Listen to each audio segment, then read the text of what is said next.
Stop the cap.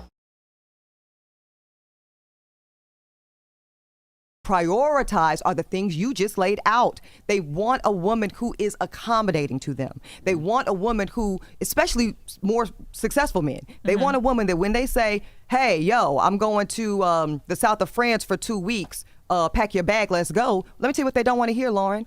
Oh, I got to go to LA to shoot Judge Eboni for 3 days. Oh, I got to go be at a conference in Florida for black women attorneys gathering. Oh, I got to go to sorority thing. This sounds like based on a true story. It's all based on true story. I wouldn't lie. Charlamagne, shut up. Let these women talk, please. Right. Yeah, No, but I'm glad he said. So Ebony K. Williams did her second interview on The Breakfast Club. I see a lot of people commenting on what she had to say on the Griot. And they didn't see what she had to say on The Breakfast Club. I actually am retracting the video that I did in response to what she said on the Griot, which was basically, I don't want to say reneging, but telling young women what they need to hear about, young black women about, yes, pursue your career, pursue your education, but also focus on, getting married if that's what you're about and that's what you want to do, while you're in college and surrounded by the highest population of educated men who already, in terms of pursuing an education and most likely pursuing, a particular lifestyle, those are the men that you should be pursuing. Okay. And that's when you should be focused on that instead of listening to the feminist rhetoric that essentially Ebony K. Williams acknowledged that she listened to, whether it came from her mother or whether it came from society. But she was hyper focused on, and I wish she's obviously not going to say it, but I wish she had said it. Go to school, get your education, excel, be the best that you can be, go out there, get the bag, make the money, and then add a man to your program. But see, instead, she said, and then pursue marriage or pursue a husband. And it's like, no, at that point, what you in other words, at that point, you done bought the house, you done established yourself, you got the bag. The only thing left to do is add a man to your program. I don't know. I don't understand the purpose of women going out here and pursuing an education and getting the bag and, maxing out if they don't intend to use that power as leverage in the relationship with their husbands. Right. There was a lot of that to me that I picked up on that was kind of exposed in the conversation. Now, she acknowledged some other things, but it was exposed in the conversation to me. Because I'm like, okay, ladies, like, what is the point of pursuing an education and you want to live this lifestyle and all this other stuff, right? And then marriage to a man is just an afterthought. And see, this rolls, there's even on the Griot thing, which I personally thought that they put her up to it. Like they were like, nah, you put it out there. You got to clean this up because this is not what we want to, put out there, to the black community as a black, whatever news network. Because the Griot is owned by the Allen Group. I don't know if y'all remember the Allen, the guy who runs the Allen Group. I forget what his first name is, but he's the one that was trying to sue over having a black television network. His bald black guy. I'm not sure if you all remember him. And I think he was linking up with Tyler Perry to buy BET at some point. But that's who owns the Griot. But anyway, listening to The Breakfast Club, it was a couple things that stuck out to me. Now, let me just say on Ebony K. Williams' overall commentary, I'm in majority agreement with it. More than majority. I'd say like 90% of it, although there were some things in there that were like, somebody scratching a chalkboard to me. I like how DJ Envy shut down Charlamagne when the women were having an exchange and they were talking, and DJ Envy told Charlamagne to shut up and let the women talk. I'm so glad he shut that down, because Charlemagne gets on my nerves sometimes because he gets goofy and stupid. He's like Stimpy in Ren and Stimpy. Like he's just it's just like what he does. He's like the comedic relief. He's like Preach and Abba and Preach. You know what I mean? Like that's like Charlemagne's role. And sometimes he interjects and tries to make light of shit when like some shit is really being laid out. Like this is a serious conversation. At least I think it is, right? Because this is like at the heart and the root of the gender war, right? This black people's issue. So shout out to DJ Envy for shutting that shit down. Um, the other thing, the young black lady, whatever, relatively young, she's 31 years old or something like that. Um, she is the epitome of the hard-headed black woman. And this is like black women's problem across the board. Here you have, and this is, I'm gonna get to this in a second, but here you have Ebony K. Williams, 40 years old, been there, done that, been through it, and I'm so glad that she pointed out, I got a 10-year gap on you. I know what the fuck I'm talking about. Okay. And it's always, when it comes to these women, anywhere from 25 to 30 years old, nobody can tell y'all bitches shit. Money or no money. Nobody can tell you all anything. Y'all always come into the room with the I believe, well, I think. You always come in the room like that. And somebody who literally walked through the door before you did is telling you, hey, when you walk in there, the lights are off. And you up there talking about, I believe, I think, I feel, it's like shut up and listen to what's actually being said. And again, like even the way that she even talking about the sexual market value and doesn't even know the definition of what we're talking about. And this is a big problem when having these conversations between black men and black women, where like a definite, like a word is stated. Okay, the men came up with the term sexual market value, whether it came from the white manosphere, black manosphere. Sexual market value is the terminology that has been used. Okay, now black women want to challenge the manosphere all over the place, right? But yet don't even know the terminology that's being used. And this is problematic across the board. And even for the women, even when men are trying to address things and we listen to what the women have to say, a lot of times what the women's idea of something is completely different than the men's idea. It's kind of like how women play games with their body count. You know what I mean? And they'll be like, oh, well, I didn't sleep. This person doesn't count as a sexual encounter because we weren't in a relationship, so that doesn't count. So I've only had sex with 3 people. Like it's literally that same type of dynamic where women just they twist things to the point where you're not even talking about the same thing. So she was talking about the sexual market value, and Ebony had to break it down. Like the sexual market value is based on what men want, what men find desirous, not based on the value of you as a woman in the entirety of your life. Like I don't even know where that even comes from. I'm like, where does that even come from? That is not what the sexual market value is. The sexual market value is men find young, attractive, fit, fertile women to be the most desirous. And the older a woman gets, the less desirable she becomes. As it pertains to men, it's not just a matter of men become older and they're more desirable. No, it's because men establish their careers, men make more money, and that's what makes men more desirable as they get older. Money, stability, probably if they've continued to work out throughout their life, they got more size and more weight. They don't look like a 17-year-old with skinny ass arms, because we were all there. We were all damn near had a bird chest and built like a girl at one point. For those of us who pursued, working out. So now you look like a man. As Rich Cooper would say, you have a strong masculine presence. So that plus stability is what makes older men attractive.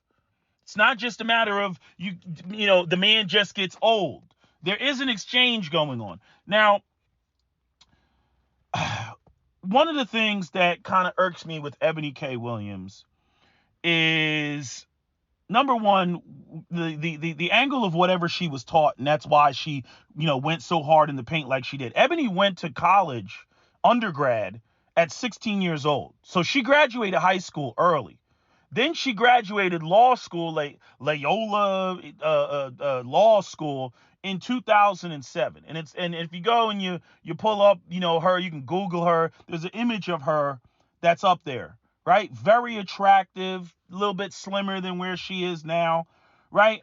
Eboni was never at the back of the "I want to get with you" line. Eboni was previously married. Now, I don't know why, like what went on with her husband and why they divorced. I don't have the details on that. Okay. I don't know whether he was a dusty. I don't know. I don't know what the scenario is. But even that term "dusty" is a term that, like, black women are throwing around, way too easily. It's just way too easy the way that they throw that term around. And again, we're back to this narrative that somehow black women financially as a collective are doing better than black men, and that's just not the case. That's not the reality. But yet we still have women, including Eboni, who live and exist in this sort of myth. 8% of black men are making more than, six figures. It's about 8%. That's what the number is. It's less for black women.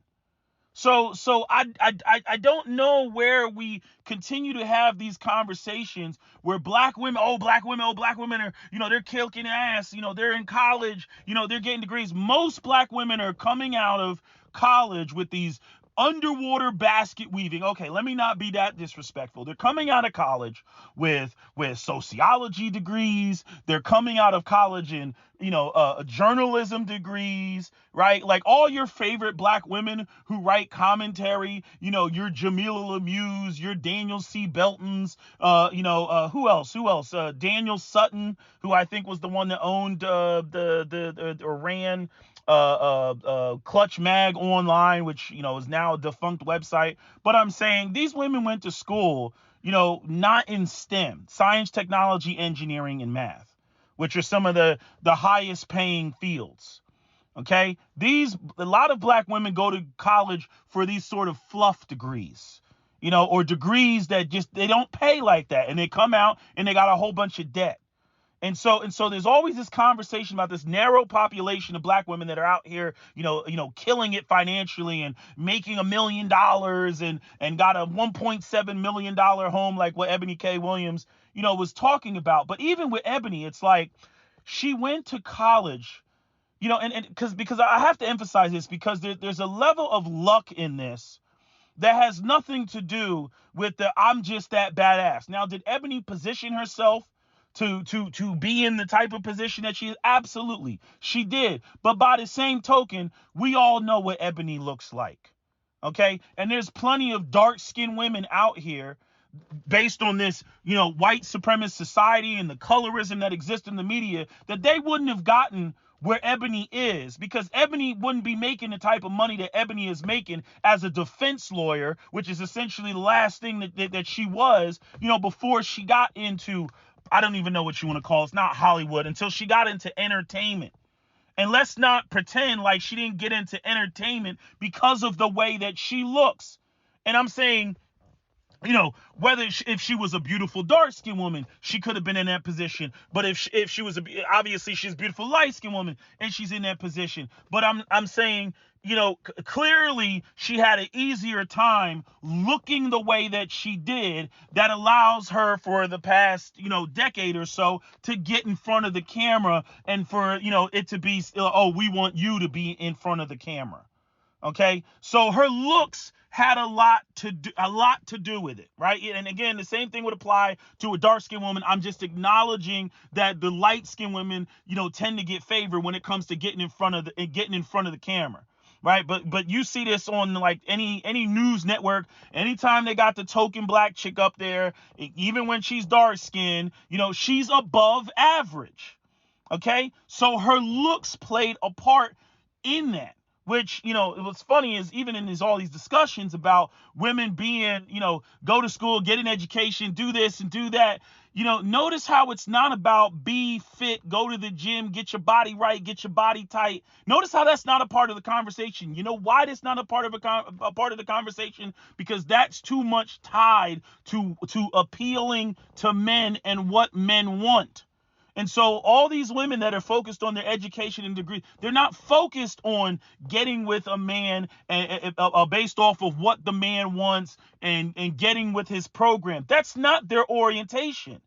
So while Ebony's up there talking about who's Dusty, what's Dusty this, Dusty that, right, and talking about people, what did she say? Not hijacking something for their mediocrity or something like that. And I know we have men that shouldn't be in the conversation, because technically speaking, when an educated woman is talking, it should be educated men responding. That's what it should be. Sorry for you fellas that feel left out of that conversation, but this is just the reality of the shit, because you're going to get gobbled up when you got a woman that, again, she's a lawyer. That's a professional degree. That's not even a bachelorette. So even in coming with what do you want to say? Even with coming to the conversation, as an educated woman, an educated man would have to at least meet her at some sort of professional degree.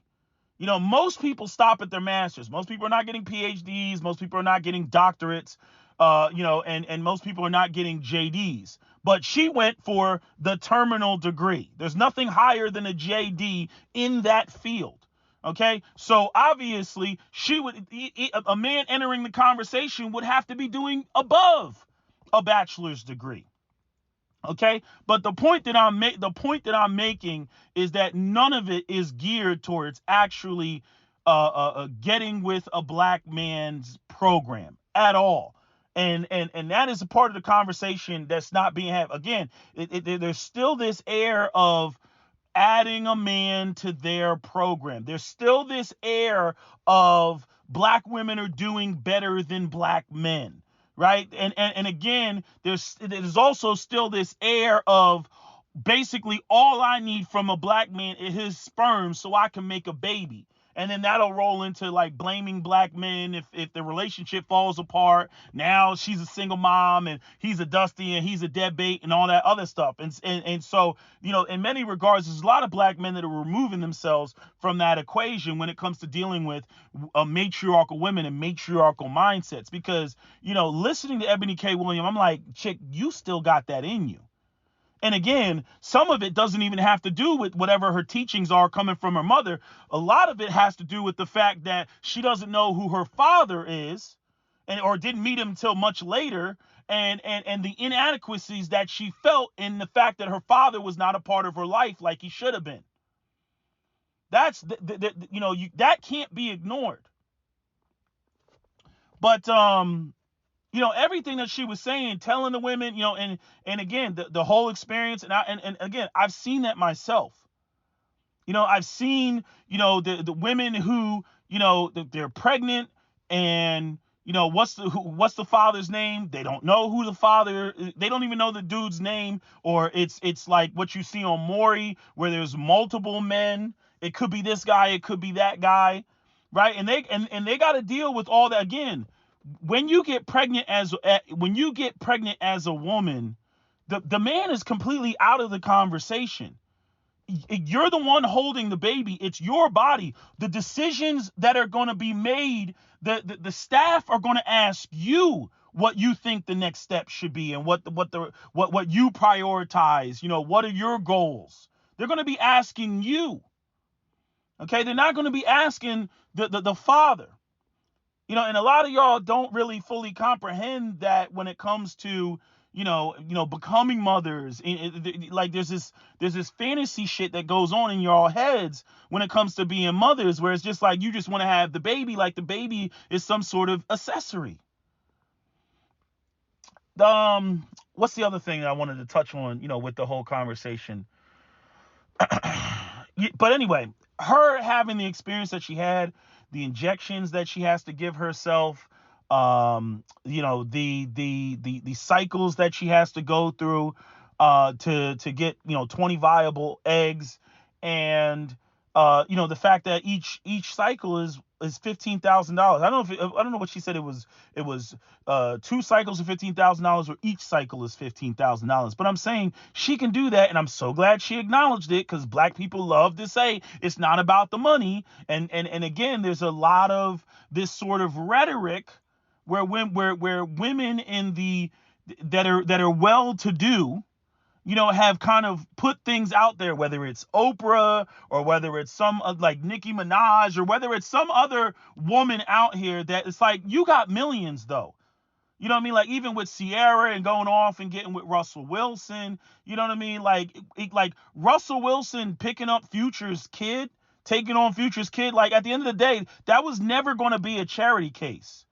Russell Wilson is not hurting in the pockets because he got with Sierra, when Sierra, I think at the time, she had like 15 million, right? And in Future, he got like, 40, 60 million, right? That child was never going to want for anything. Like, he was like freaking Russell Wilson wasn't going poor taking on a single mother. Now, a regular guy out here, what does he get out of getting with a single mother? What does he get out of that? And this is a part of the conversation that I don't know, like, why these women have such disgust with this, but it just goes to show you the matriarchal mindset, the gynocracy in the black community, where the women completely ignore what men want and what men desire. And then when men state it, women try to vilify men and say that it's evil and say that it's shallow and all this other stuff. And a lot of women can't handle that because they were told that they can have the world. And basically, a bad black man is a black man that doesn't get with her program and let her do whatever the fuck she wants to do. That is what a bad black man has become. And what these women try to do is that they'll try to go to individual incidences of a black woman being accosted or violated or raped in some way, or they'll go the Ray Ray and Pookie argument and then make everybody dusty. You know what I'm saying? Like, I don't know how many brothers or who was in the class of 07. I don't believe that it was a lot of brothers, but I'm saying, what were the numbers? Because, I'm looking at the alumni of, I can't find the specific year of 2007, but I'm looking at the alumni, of the law school that Eboni K. Williams went to, and I'm seeing a whole bunch of white faces. So I don't know I'm pretty sure that they didn't have no black men there, but it's like, okay, why didn't you, look at those guys or pursue those guys? Undergrad, that was damn near completely out because she went to college at 16. So I don't even know who could have hollered at her, and it didn't even been legal. You know what I mean? A freshman couldn't have hollered at her. I know one other woman that went to college at 16. And I don't even know why they allow that, to be honest. That's a whole, you're talking, alcohol parties, and you got a 16-year-old walking around the campus. I don't even know why they allow that. It should be like, I don't know, you study from home, but then you're missing the college experience. I don't know how to sort that out, but, people think it's like, oh my God, they graduated early and now they're going, but it's an adult experience that you can deal with all type of, sexual encounters. It's unsupervised. There's no adults. 16-year-olds going to college. That's just my personal opinion. Feel some type of way about that, but that's a whole nother conversation. There's still this bitterness with Eboni K. Williams, and the thing is, it's like, but it's tied to the decisions that you made. It's not tied to the fact that there just weren't enough eligible black men that are out. That's bullshit. And she keeps trying to like slide that type of narrative in, which all the other black women get excited about. I'm like, bitch, you're light skinned, okay? You look good, right? You were married once, right? Then you dated a white dude for however damn many years. That didn't work out. And now you're in a situation where, she's got to go through in vitro fertilization. And again, the when Charlemagne ignored her, he said, sounds like that comes from experience. And when Charlemagne shut him down, she was like, yeah, it does come from experience. You know, so where she talked about, you know, if you dating you with a dude and, you know, he's going to France or some shit like that, he wants you to pick up your shit and go. He ain't trying to hear, oh, I got to go out to LA to go, you know, film a show, you know, for my judge, for Eboni K. Williams, the judge show or whatever the heck it is. You know what I mean? And if it's from experience, okay, so you were with high value men, but you couldn't be the men that the woman that they wanted you to be. If it is from experience, coming out of her own mouth. So why are we talking about Dusties when you weren't dealing with Dusties? Even after her husband, right? Because she knows from experience that, yeah, that's going to be an issue because the dudes are looking for a woman that's cooperative. They're not looking for a woman that's trying to, like, even when she brought up her having her own, my legacy, I cringed when she said that. She was like, my legacy. I'm like, see, all right. I'm like, what? Again, this is something that Captain Solo, you know, wasn't aware of. He was blown away when it came to that. I didn't know that you wanted your name on the side of the building. I didn't know that it was about your legacy. I thought that you recognized that you were going to play the patriarchal role. You were going to be, you know, the wife. My duty and my responsibility was to provide and take care of you. Nobody's saying that you can't have a job or a career and everything, but the priority, you know, goes to the husband, right? And with the idea that he's the breadwinner, right? So it doesn't seem like Eboni at any point in her life was oriented in that direction at all.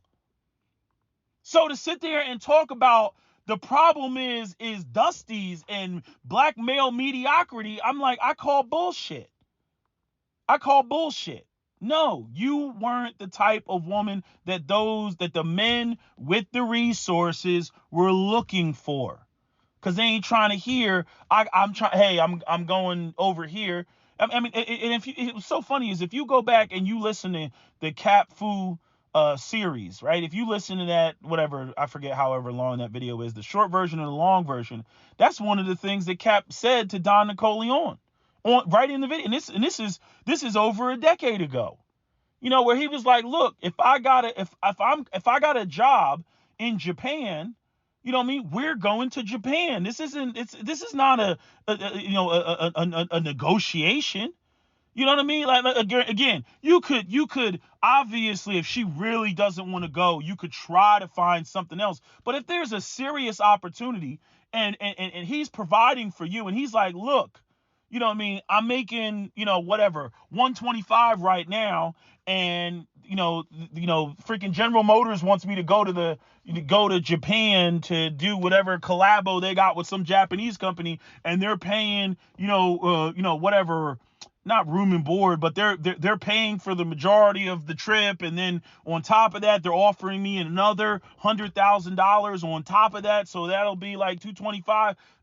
We're going. That's not a discussion. Again, if you're a couple, if you're a family, and this is the man that you chose, you agreed to be with, you plan on having children with, why are you fighting a man that's got to go somewhere to make more money that he's going to share with you and whatever potential children you have? Why are you fighting that? You see, and again, like there's other smaller areas that a man is not going to want to deal with when dealing with these overly ambitious women. Like Eboni just needs to own the fact that she's a fucking unicorn. Her giving advice to the majority of black women, even though what she's saying on, about the whole don't wait too long is 100% spot on, but financially and everything else, she's a unicorn. The vast majority of black women are not going to have her particular problem of, oh, I make too much money. That's why. That's what the problem is. I make too much money. And not only that, again, we got to call out the women that literally, because they don't want to deal with patriarchy, this is the trade-off, they go out there and intentionally get a mediocre man or get a subordinate man so that they can call shots in the relationship. Some women choose to go that route. Okay? So there's a lot of angles, of this discussion that are being ignored or being, severely overlooked. Another thing that was brought up was the whole concept of men not being honest uh about marriage or when they want to get married. I don't know what the specifics are on that. What I can tell you is that for men, our value is backwards, right? Or I want to say, when I say backwards, meaning it's the opposite of women. When it comes to women, you can be a young, hot, attractive woman, and you can be 22 years old, and you can go out there and you got all type of older men that are willing to spend money on you, take you places, pop bottles. You having a ball. You ain't paying a dime. All you doing is looking good and fucking and sucking here and there based on whatever guy you're moved by. Okay, y'all having a ball. The men, on the other hand, you go through high school, you're broke. You go through college, you're broke. Nobody's trying to talk to you. Okay, if you don't come from a solid or decent background, you don't even have a car when you're going through college or going through that experience. Then you graduate. Then you go and you get your job paying you $38,000 a year, and you got student loan debt, right? And you're probably living at home with your parents, or you may try to go out there and get an apartment. And if you do get an apartment, you most likely got roommates. You're still broke. Okay, you might be able to, if you're living in a city and you're living downtown, and you go and you bar hop, and you're dealing with other women that also have roommates, and they're in their early and mid 20s, and they're doing the same thing. Okay, and so that may be the only the only pussy that you're getting. Then probably about 25, 26, 27, your career starts to move. Okay, whatever field you go in, right? And this is if you're not dealing with any bullshit, any of the, I don't know, shit like the financial collapse, shit like COVID, right? If you're not dealing with any of that bullshit. But then right around 27, 28-year-old, now you don't have roommates. Now you got that nice car that you always wanted. Now you're living the lifestyle that you wanted to live. Okay, and the same women that were your peers that were 28 years old and whatnot, like they're like, oh my God, I gotta find a husband. Oh my God, they're scrambling now. Okay, but now you are now at the peak of your value in terms of what women are looking for, because now you're able to provide that stability. And a lot of guys, when they get there, it's not that they just want to go out there and run through bitches indefinitely, but they've had a lot of delayed gratifications to be able to get down how they want to get down.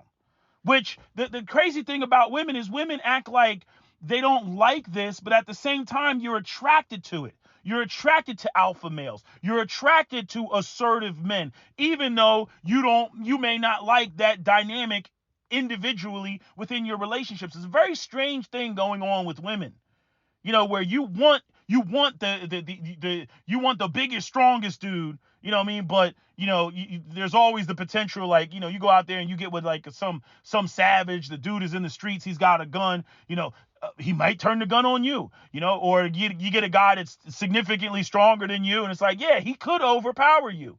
Right? And the same thing goes with money and finances. It's like they get with a dude, like, it's attractive when a dude is financially successful and he's got things going on and he's making money. That's attractive. But then when it comes to a man having that type of power, when it comes down to the one-on-one, a lot of y'all don't like the dynamics. Then you start talking about this is rape and pillage and oppression and patriarchy and all this other nonsense. Right? Because it conflicts with a lot of the matriarchal teachings that you've been given. And this is what a lot of black men have been saying this whole entire time. And that's another thing. Eboni is up here saying what black men have been saying. Not just black men, I could throw in white men as well, but she's saying what we've been saying. The whole manosphere has been said this. Eboni's talking about hijacking what she's saying. No, it's a big fat bitch, I told you so. We told you so. We told you was talking crazy. What you were saying was crazy. We told you so. What men want matters. I remember I had this, even with one of my exes, that I was dating, black woman. I remember when she was blown away at the idea. This is what she thought. This is literally what she had in her head. What I mean? And we talked about it. I'm not dogging her, bad mouthing her, or anything like that. But we like, I remember she was like, you made me realize that I don't determine, who I get married to. I'm like, what made you think that you determine who you get married to? She was like, well, I mean, I just thought that, like men, like men are always trying to get at me. Men are always trying to holler at me. And basically, she looked at it from the standpoint that she either accepts or turns it down. She was assuming that she was just, like that's just how it is. Men approach you and you choose and you turn down. So I decide when I get married because there's always going to be this steady flow of men always trying to propose and trying to holler. Right? And I said, yeah, listen to what you're saying. Men are the ones that determine whether you get married. Women determine who gets access to sex. A man can get access to sex, but that doesn't necessarily mean that he's going to marry you. And I had to really like get her to understand, like, no, like, are you going to go out here and propose to a guy? She was like, no. I was like, so what makes you think that you determine, when you get married? If a guy doesn't propose to you, then you're not getting married. And she was like, oh my, she took her like a whole day. She was like, oh my God. She was like, you were right. I had to sit there and think about what you were saying. But what was blowing my mind is the fact is the conclusion that she drew. It's just like I was watching some interview with some white guy on YouTube who was having an exchange with a woman and watching the woman process what he's saying, where he was like, women don't have any rights. And the woman was like, well, how does women not have rights? And it's about egalitarianism. Some of y'all probably already seen this clip. But she was like, women have rights. It's about egalitarianism, blah, blah, blah, blah, blah. And the society and the contractual agreements and all this other shit. And he was like, no, women don't have rights because those rights have to be enforced by men. He's like, okay, so what happens if somebody decides to violate those rights? You still have to go and get a man to come and enforce, the violation of those rights. Right? Like there's no getting, like women talk about, smash the patriarchy, all this other shit. And it's like, you still have to call up, okay, a man is beating you. A man violated you. Okay. And you still got to call another group of men to come and enforce that. Whether it's the men within your group or whether it's the men outside of your group, you're still calling upon men to come handle that. Obviously, there's some ugly dynamics when women of one group can go and call upon another group that is oppressing the group as a whole, like what goes on in the African American community. But at the end of the day, it's still not, I am woman, hear me roar. Women don't have that power. And it's one of the things that women, in my opinion, hate about being women. There's tons of penis envy going on out here. You don't have the power. You see, like again, when you see conflicts of men or nations among nations and whatnot, like what's going on with France and Niger and shit like that, you know what I mean? Yeah, might makes right. That is the world that we live in. Your beliefs and ideas of concepts and theories don't fucking matter if they can't be enforced. And they're enforced with the muscles of men. So, there's just a lot of stuff that like women just, they don't get, they overlook, but like I said, overall, I'm glad Ebony's saying what she's saying, but she is saying it with the most, she's bitter. There's a bitterness to it. And I'm like, who are you really mad at, Ebony? Are you really mad? Are you mad? Again, you were married. And then you went off and you got with a white guy that already had kids and didn't want to have more kids. Okay? These were the decisions that Ebony made. So it's like, are you mad at are you mad at black men, or are you mad at the decisions that you made? Because if you're mad at the decisions that you made, then you need to own that. And stop sitting out here being mad at black men for the decisions that you made.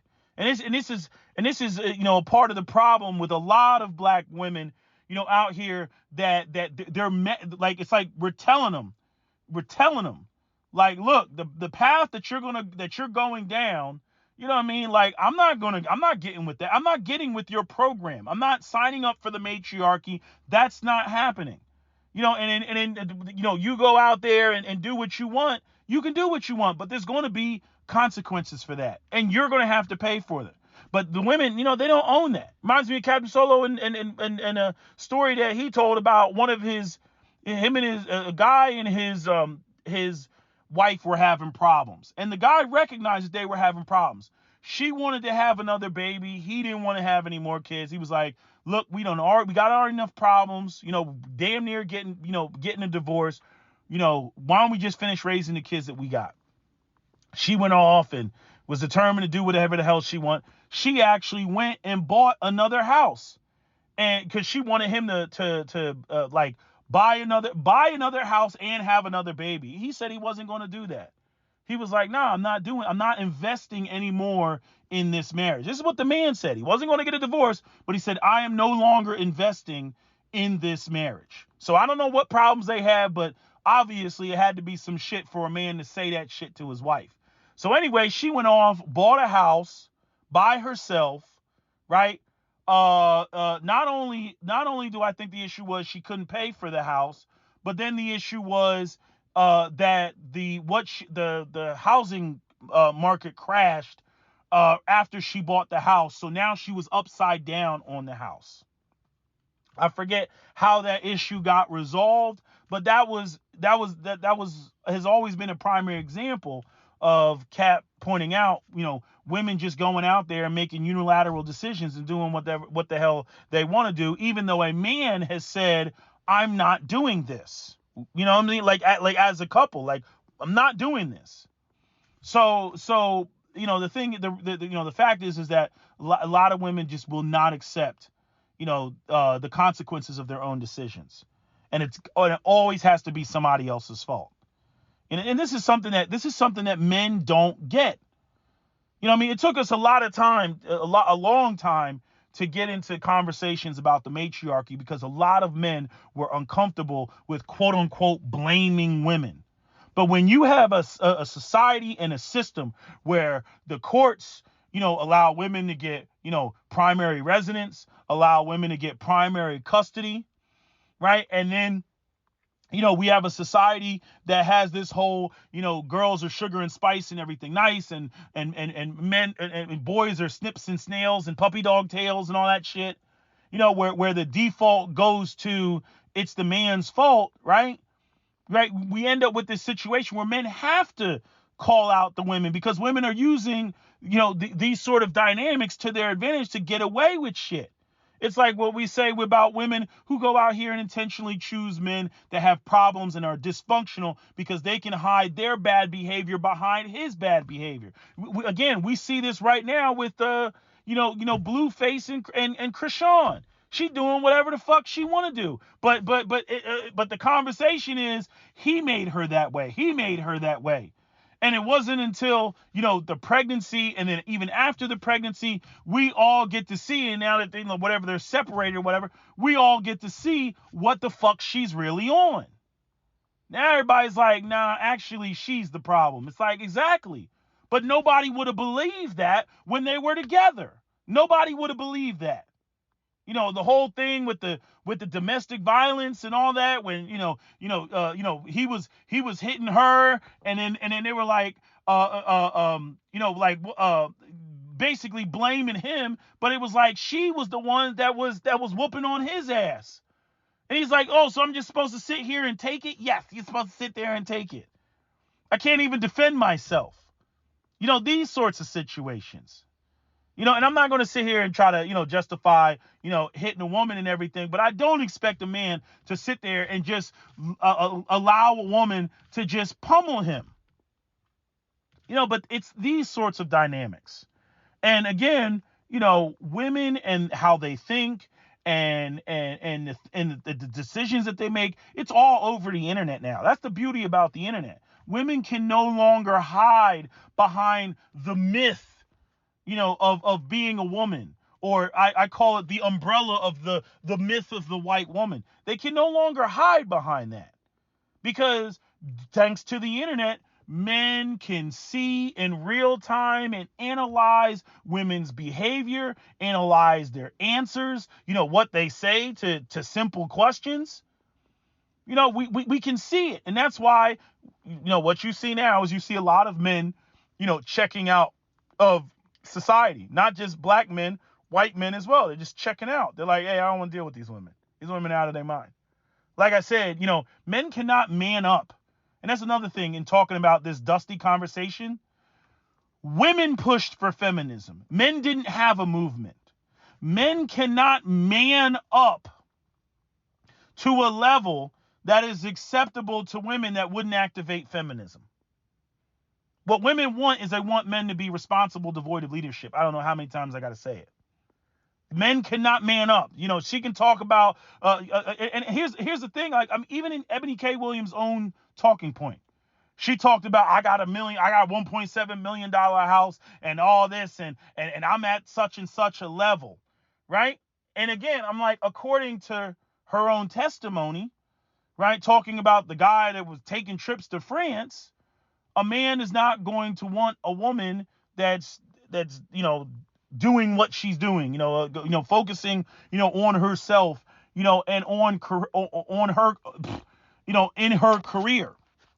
So again, it's like, why are we talking about Dusties? Here you have a man that's in the position, right? That mirrors or matches or exceeds Eboni K. Williams, position. And even in that scenario, right, it didn't work out.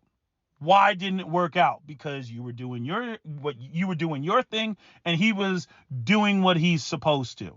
And the frustrating part about women is that women want equality. They talk about equality, but they don't want to change certain aspects of these gender dynamics. Right? They want men to make more money than them, but they don't want men to have final say. Right? Which is like impossible. Right? Because a man is not going to let you run him when he's the one that's essentially the breadwinner, which is the same argument that the women make when they talk about, what they're not going to do, going back to the whole Keke Palmer conversation, when the women are making more money. Right? So I don't see how men rising to the occasion, if we had more black men that could take trips to France in the French Riviera on yachts, that if we had more black men that were able to do that we still wouldn't have black women on feminism, because black women don't like that power dynamic. The further ahead you are of women, the more they file the complaint that they need more feminism. So can we please stop with the black men need to man up, and the only reason why black women are feminists is because they had to hold it down all by themselves and be strong, independent women. That's bullshit. And we know that's bullshit because in other conversations we've had women say, well, that's your Eurocentric thinking. And in ancient Africa, black women were leading black men into battle while riding a white rhinoceros. Black women were leading black men into battle while riding a cheetah, which isn't even possible. But yes, while riding a cheetah. I'm like, it's in our DNA. Okay, if it's in your DNA, then it has nothing to do with the community being broken. And it has nothing to do with black men's failures of not living up to a patriarchal standard that you think is Eurocentric to begin with. And that black men shouldn't be operating like that. You see what I'm saying? Like, it's a busy assignment. You all either want men to be ahead of you and be the provider and get with the program, or you don't. All these back and forth conversations that we've been having, about, gender war and where black men need to be, and black women, they out here struggling and they just looking for a black man to be their hero. That's bullshit. And y'all need to own it. I'm not going to say that that's every black woman out here, but that's a lot of y'all out here. That's a lot of y'all. Eboni K. Williams, she can talk about all the dusties that she wants. When she come across a nigga that's taking trips to France in the French Riviera, she's still going to get on a plane and fly out to LA to go film her show. She ain't gonna say, "Oh, oh, I'm sorry. Let me get my bikini so I can be on the hood of that boat." Nah, cause she wanna pull the dick out. She wanna be the strong, independent woman. That's what she wants to be. And I'm saying there's nothing wrong with that. I'm not twisting Ebony K. Williams' arms and telling her that she gotta go out there and she gotta be, pregnant and barefoot and just being, in the kitchen, serving up some collard greens. So I'm not saying that. But what I am saying is if the big kahuna is what you want to be, then you need to accept what comes with that. That's all I'm saying. You need to accept what comes with that. Again, I'll give you a salute. Captains recognize other captains. I will give you a salute like a motherfucker. I will give you all the respect that you deserve. That does not mean that a majority of men are going to want to be with you, because that's not what men are looking for. That's not what they're looking for, especially men in positions of power. Or positions, where they can go out there and buy a $1.7 million house on their own. Why would they want to deal with a woman like that when they got a whole smorgasbord of women out there that are like, ah, that are screaming because they got it like that? Why would they want to deal with the most defiant, belligerent woman that's always trying to fight and compete with them? You know what I mean? I got a friend of mine right now. He's making more money than he ever made. And he had a sister that, the idea was they were going to get married. Okay. And she was also in law, and she basically, was on the Ebony K. Williams tip, where, she had shit to prove and all that and wanted to be the best that she could be. And guess why they broke up? Because she couldn't live in his shadow. She felt like he was outshining her, and she felt like when they walked into a room, people knew who he was but didn't know who she was. Okay? This brother's riding around in Ferraris and Lamborghinis. And, the relationship fell apart because, she couldn't be the woman that he wanted her to be. I mean, what other position was he supposed to play? Seriously speaking, what other position was he supposed to play? What was he supposed to do? Hand her the keys to his Lamborghini, and then he get in the passenger seat of his own vehicle? Is that how that was supposed to work? I mean, seriously, like, how was it? How did she expect this shit to go down? Here, I'll equalize their money. I'll make it so that she got the Lamborghini. Like, if she was with a dude that he's in the passenger seat of her Lamborghini, would she really respect him? Would she really desire him? Would that make her panties wet? Like, what's she gonna do? Put her hand on his thigh while he's in the passenger seat, talking about, this is my ride or die? Is that what y'all women want? Y'all talk about black men being dusties, like you all really are the type of women to go out here and get with black men that are kicking ass like that. And the truth is that many of you all are not. Because you were raised in matriarchy, you were raised with these sort of bell hooks, Margot Jeffersons, fucking Alice Walker, Oprah Winfrey type of mentalities. That's what you all were raised with, And again, I don't know what the specific origins of it are. I don't think it was one particular thing. I think a lot of things happened and impacted the black community that all of us, are aware of. But black men being the best version of themselves doesn't seem to satisfy the equation. Because you're still going to go out there and do what you want to do, or feel some type of way because he's outshining you. He's doing better than you. He expects you to get with his program and be his arm candy. And then the irony is many of you all still want to be the arm candy. You still want to be the desirous one, right? You still want to be put on a pedestal. You want all the perks and privileges of being women, while at the same time you're running around wanting to pull your dick out and then slap it across a dude's forehead. You know what I mean? I'm like, you don't even have a dick. What are you doing? What are you doing? You know, but and that's another thing. Let me say this as the last word. You know, like, no, dudes do not want to go out here. Like, when you bust your ass off to get in a particular position, dudes do not want to go out here and spend all their money and all their energy and take women on trips to women who've already experienced that because they paid for it themselves.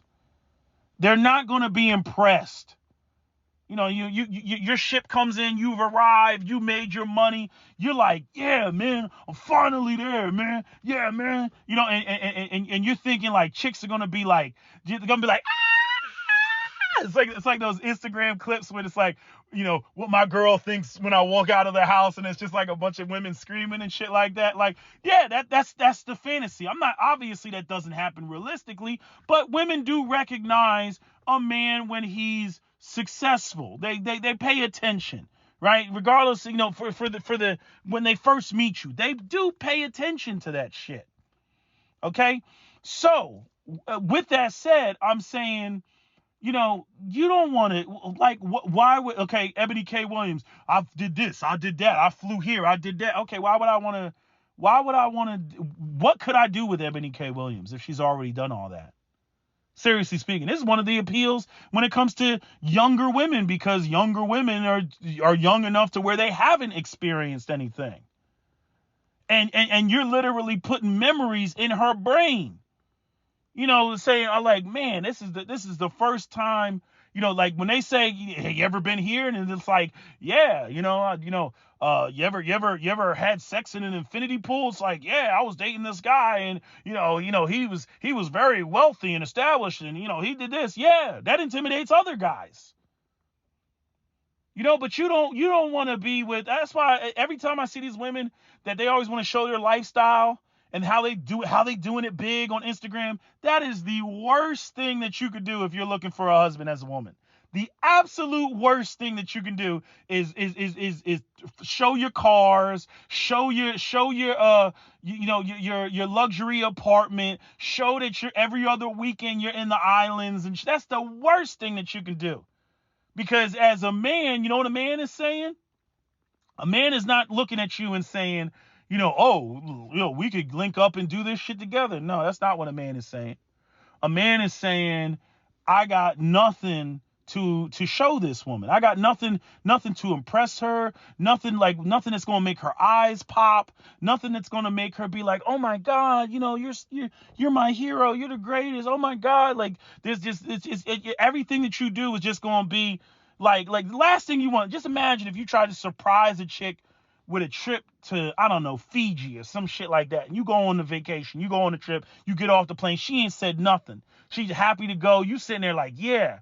And then out of her mouth, she says, oh, it's just like the last time we were here, or I was here. Or she says something to the effect of, oh, it's just as I remembered it. And this is the first time that you've ever been there. So you're not experiencing it together. Again, this rolls right into the whole, you know, why there's no appeal even when it comes to single mothers. This is another low key, you know, aspect, which is like you want to experience being a parent for the first time together. You can't experience that with a single mother. I've heard single mothers try to, you know, switch it up and spin it around. Yeah, but I mean, I don't have a boy and you don't have a boy, so it'll be the first time that we experiencing having a boy together. It's like, nice try. No, sorry. No, doesn't work like that. You know, you can't experience being a parent together.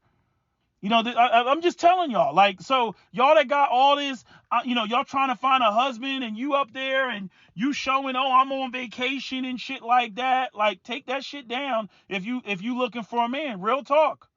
Yes, men do have egos, 100%. And the ego's not just based off of you. It's also based off of other men.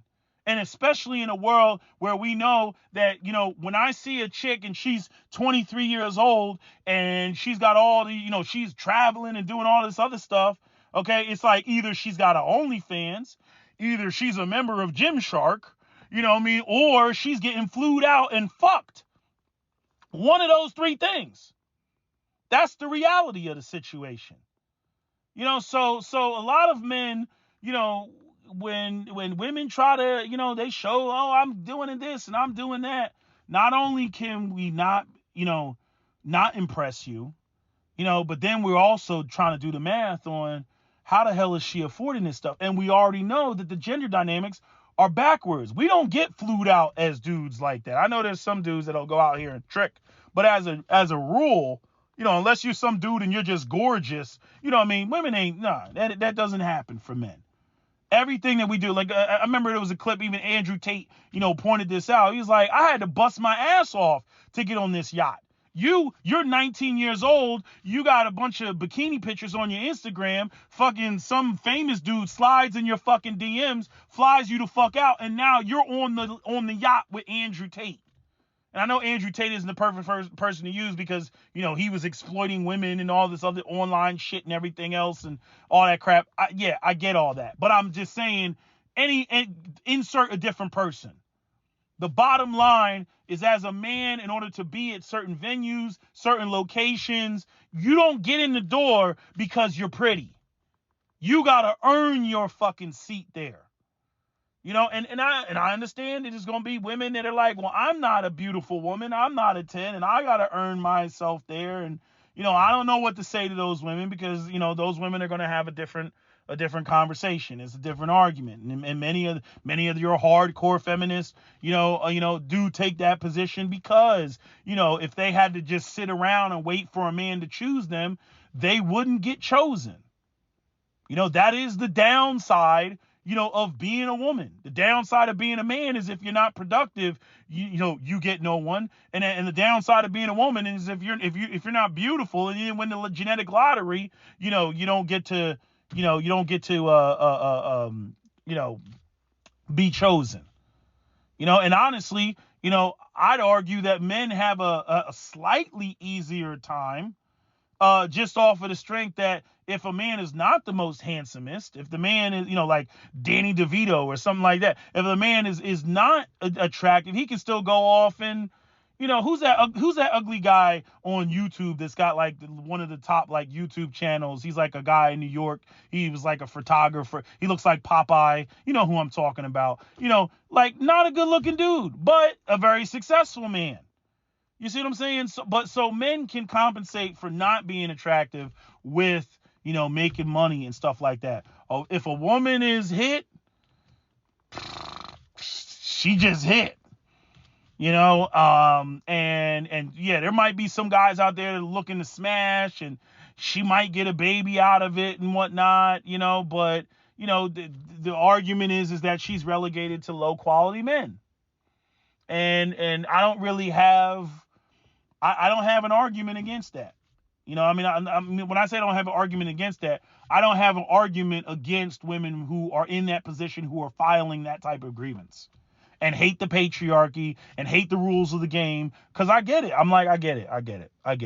Cause they don't have men, clamoring to get them. Now, personally, I don't believe I don't, how do I want to say this? Personally, men are less picky than women, especially in the looks department.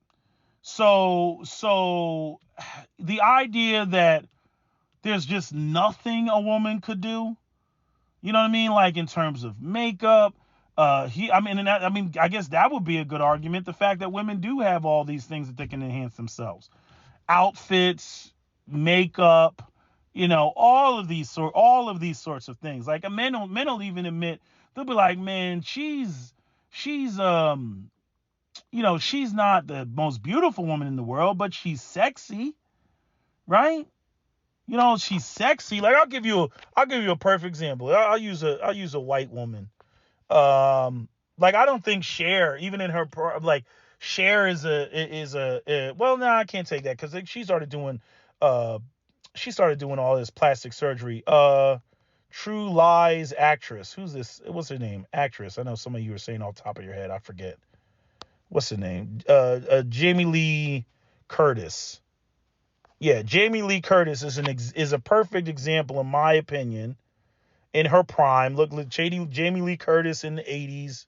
Come on, let me go back in the 80s. I'm just using this woman because this is a woman that Cap and I used to talk about in terms of when we were going through our conversation about the difference between a woman who is sexy versus a woman who is attractive, like conventionally beautiful. Jamie Lee Curtis would be considered sexy, but not necessarily beautiful. So again, I wouldn't even say Jamie Lee Curtis, even in her prime, was below average, but I'm saying, she wasn't like, oh my God, she's the most beautiful. No, she was never that. You know what I mean? So women can do things, but I see women that go out here and they don't try to do anything. They don't go to the gym, they don't work out, they don't wear makeup, they don't style their hair to fit their face. Like they don't know what they're doing. And I'm like, some women, there's very few women out here that I would say are just so hit that no man would ever touch them. Like it's such a small minority that I don't think that that's as valid of an argument for women as women try to make it out to be. Like even when it comes to For Harriet, if you go, I don't know if she took the pictures down, but if you go, because For Harriet went through some dumb shit, and brothers that are hypercritical of black women, even on my page. When I pointed this out in one of my videos, I was like, go over to For Harriet and go on her Instagram, scroll all the way to the bottom, and she had, pictures of her in heels and all this other. And this was at the time that she was going through her, I'm not wearing makeup and makeup is a part of the patriarchy and all this other shit. She was doing all this Alicia Keys, I'm not wearing makeup type of shit. I'm not dolling myself up and everything. And then she got called out on it later when she making videos talking about I got a maid and I'm over here in the high rise and all this other bullshit. And now she bougie again. You know what I mean? But anyway, going back to some of her old pictures, even some of the guys, that pointed out, they were like, she's not bad. You know what I mean? She may not be, I don't know. Give me somebody. I don't know, Jessica White or Lori Harvey or I don't know, Jasmine Kendrick. I'm just throwing out some names. Okay, even like Megan Good or Nia Long in her prime. Like, yeah, okay, For Harriet is not that. But again, the brothers in my comment section, they were like, oh, why ain't she wearing this? Why ain't she putting this on? You know what I mean? So like, I don't, I'm not going to say I don't buy it because I've seen women that are just like, God, there's no hope. But usually it's like, there's no hope because it's like, you done let yourself you went too far over the edge. You done let yourself go completely. But this video is already long enough. I just wanted to share my thoughts on it. I thought that was an excellent interview that they did on the Breakfast Club. I'm glad that, she, was able to clarify, some things, for the young lady. And I feel like that exchange that they initially had, the fact that Eboni K. Williams is an older woman, she's 40 years old, and she was talking to a woman who was 31 years old, so she had almost 10 years on this woman. And this woman was giving her pushback, and she's like, look, I am going through it right now. And this woman was sitting there talking about, I think, I feel, you know what I mean? I believe, see, that right there, that's something that needs to be discussed in the black community as it pertains to these young black women and the fact that you can't tell them nothing. Because here you got an older black woman that's successful, got money, got all that, telling a young black woman, don't make the same mistake that I made. And yet there's pushback. So if Ebony's getting that shit, what the fuck do you think we get as men when we try to say some shit and we try to lay some shit out when it comes to black women? What do you think we get when we just lay some shit out? You know what I mean? We get all type of resistance. You know what I'm saying? Or in the words of one woman, you not gonna me strong man dick me. You not gonna me strong man dick. I was like, me strong man. Like, damn, us men, we don't even talk in complete sentences. You not gonna me strong man dick me. I was like, damn. And so there's a lot of resistance, there's a lot of pushback. And if you ask me, I think most of it comes comes from a lack of trust, period. It's just a lack of trust. And black women will say, well, it's because of this and it's because of that and it's because, look, I'm gonna say it again. A lot of y'all are attracted to and you're moved by the wrong type of men. The men, you say you want one thing and you go for the exact opposite, and then you get burned, and then you turn around and then you want to throw that at the feet of a whole different category of men that you don't even deal with, and then try to say that we don't trust y'all because X, Y, and Z happened to you. And again, for us, a lot of us, we walk into that. We walk into that at a very early age.